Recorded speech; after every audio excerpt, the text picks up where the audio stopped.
ሰላም ጤና ይስጥልኝ አድማጭ ተመልካቾቻችን፣ ይህ ቁም ነገራም የተሰኘው የዩቲዩብ ዝግጅታችን ነው።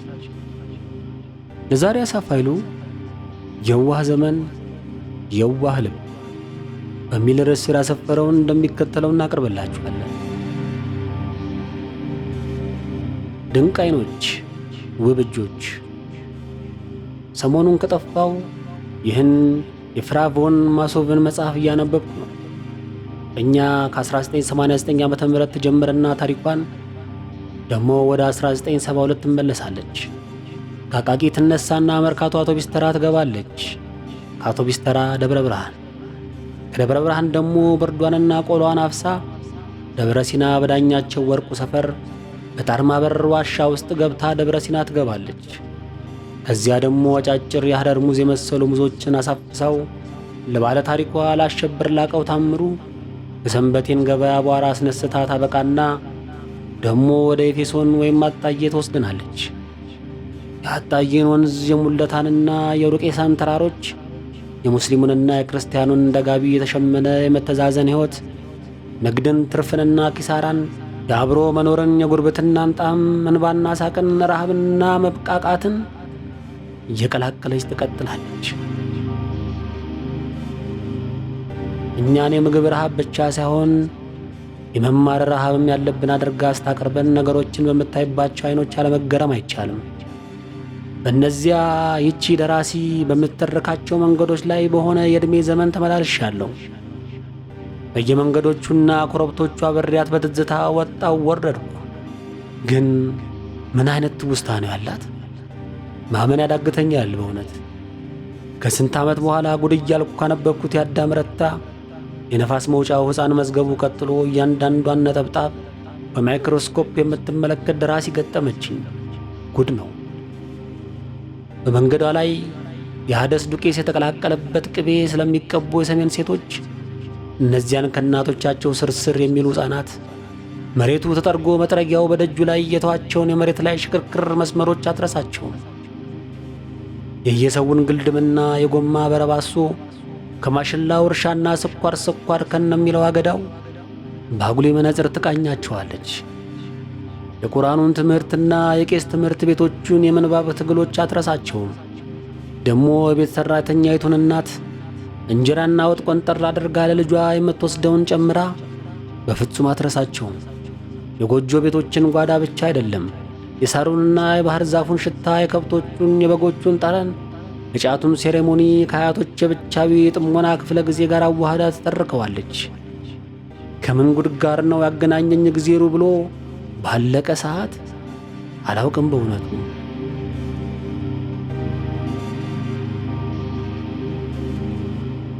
ከእንቅልፌ ጋር እየታገልኩ ከድካምና ሩጫ በተረፈችኝ ሰዓት ላነብ እታገላለሁ። የደራሲው ዓለም ፍቅርና ትዝታ ከዛሬ ድካሜና ከነገ ሥራዬ ጋር እኔ ያሸንፍ ብለው ትግል ይገጥሙብኛል እና እያነበብኩ አስበዋለሁ። ይሄ መጽሐፍ በአንዲት ኢትዮጵያ ውስጥ ሁለመናዋ በቀረ እንግሊዝ ጀርመናዊት እጅ የተጻፈ የእኛ ንጹሕ ያልተበረዘ ታሪክ ነው። የእኛ ምድር፣ የእኛ ሰማይ፣ የእኛ ሕይወት ነው። የእኛ ረሃብ፣ የእኛ ጥጋብ ነው። የግድ በሆነ ሰው መተርጎም አለበት። ፍጹም የግድ ነው። ግን ምን ያህል ጊዜ ይፈጅ ይሆን ይህን የዳጎሰ ጽሑፍ ጥንቅቅ አድርጎ? 6 ወር? 1 ዓመት? እስከዚያስ በሕይወት ኖር ይሆን? ሁሉ ላለው የምሬን። ምን ይታወቃል የዘንድሮ ነገር። በአንድ ወረርሽኝ መጥቶ ይጠርገኝ ይሆናል፣ ወይ በአንዱ ከብካዋ መኪና ተደፍጥጬ ታሪክ ያበቃ ይሆናል፣ ወይ ባርነት መሮኝ ራሴን አጠፋ ይሆናል፣ ወይ ደግሞ እግዜሩ ግድህን አየዋለሁ ወደ የትም አባት ታመልጣትም ብሎ ዕድሜን ዝልዝል አድርጎ ያስቀረው ይሆናል። ምን ይታወቃል የዚህ ምድር ነገር። ረዲያ አፈርም ትሆናለህ፣ ጥያቄው መቼ የሚለው ነው። ግን ይህን መጽሐፍ በአንድ ወዘና ያራቀው ብዕር ለሀገሬ አንባቢ ተተርጉሞ ሳላየው አምላኬ እንዲያቆየኝ ተመኘው። ብዙ ሰው አንባቢነትንና ተርጓሚነትን ሲያምታታው ያለው ማንበብ መብላት ነው፣ መተርጎም ከደራሲው ጋር አመጦ ልጅን ድጋሚ መውለድ ነው። እውነተኛ ተርጓሚዎቻችን እንዲያነበሩ አሁንም አሉን ብዬ አምናለሁ። ይህን መጽሐፍ መተርጎም አለባቸው። አደራ ነው።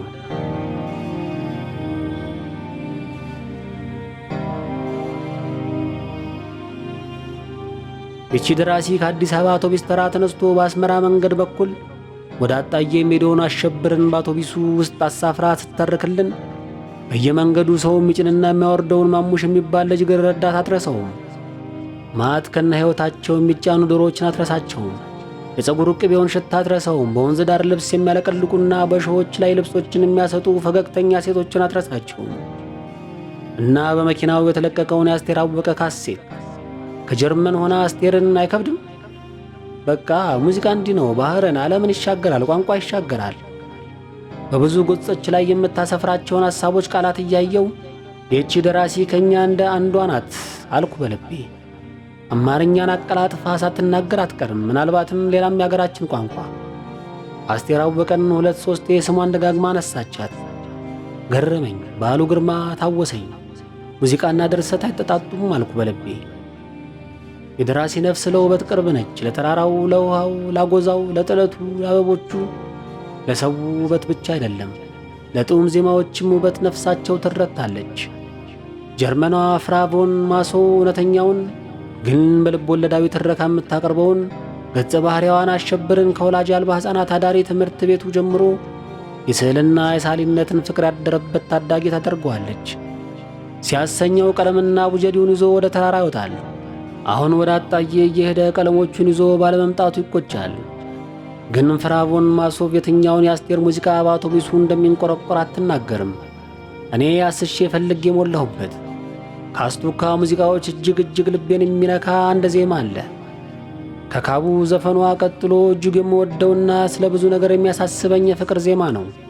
የፍቅር ሳይሆን የሕይወት፣ የልበቢስ ሕይወት፣ ሁሉንም የሚወድ ሰው ሕይወትን በራሱ አድርጋ የምታዚምበት ይመስለኛል። ሁሉን ትወዳለህ፣ በመጨረሻ ሁሉን ታጣለህ እንዲል በዓሉ። ይህ የዋህ ልቤን የሚለው ሙዚቃዋ ነው።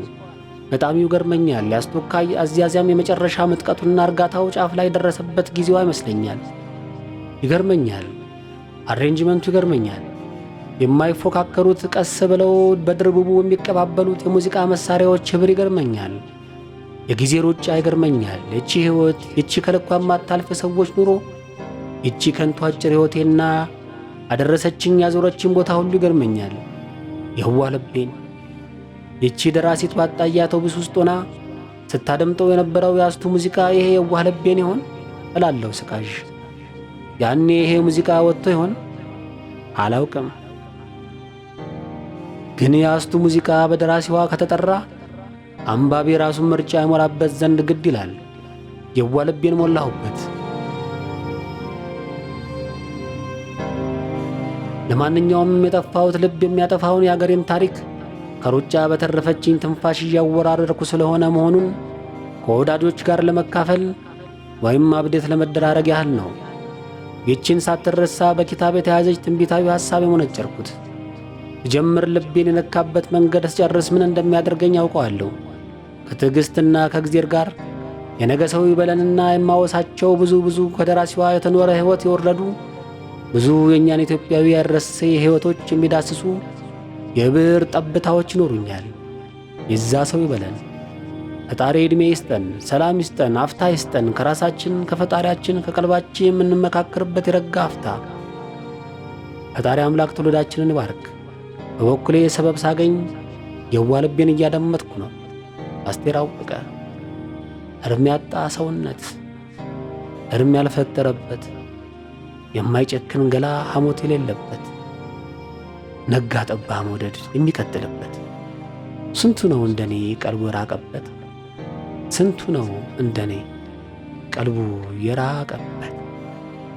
አለብኝ ባላንጣ፣ አለብኝ ጠላት፣ ለአገር የሚያሳጣ ፍቅር የሚሉት ወይ አልተላመድኩት ሽፍንፍንነቱን፣ አከናንቦኝ ሄደ ልበቢስነቱን፣ አከናንቦኝ ቀረ ልበቢስነቱን። አይ ግራ ገባኝ፣ እኔስ ጭንቅ አለኝ። ሳላስበው ድንገት አዋለለኝ። ጦሴን ይዞ ይሄዳል አልለው የዋህ ልቤን የትም ሲጥለው። አይ የዋህ ልቤን የትም ሲጥለው እንዳልታገለው ቀድሞ ይጥለኛል። ከቆንጆ አመልክቶ ፍስስ ያደርገኛል። ሐሞቴም በትኖ ጥሎ ያባባኛል። ልርቅ ያሰብኩትን ያቀራርበኛል። ልርቅ ያሰብኩትን ያቀራርበኛል። ስጋጃውን ልኬ አጎዛ ሊያስተኛኝ፣ ጮማ ጠጄ ቀርቶ በውሃ ሊያስጠማኝ፣ ወርቅ አልማዜን ትቼ ያለ ጌጥ ሊያስተኛኝ፣ ይህ ልበቢስ ልቤ ከሰው ደጅ ሊያስቀረኝ፣ ግራ ገባኝ እኔስ ጭንቅ አለኝ፣ ያላስበው ድንገት አዋለለኝ። ጦሴን ይዞ ይሂድ አለለው የዋህ ልቤን የትም ሲጥለው። አይ አይ የዋህ ልቤን የትም ሲጥለው፣ የዋህ ልቤን። መልካም ጊዜን ተመኘ። አሳፋይ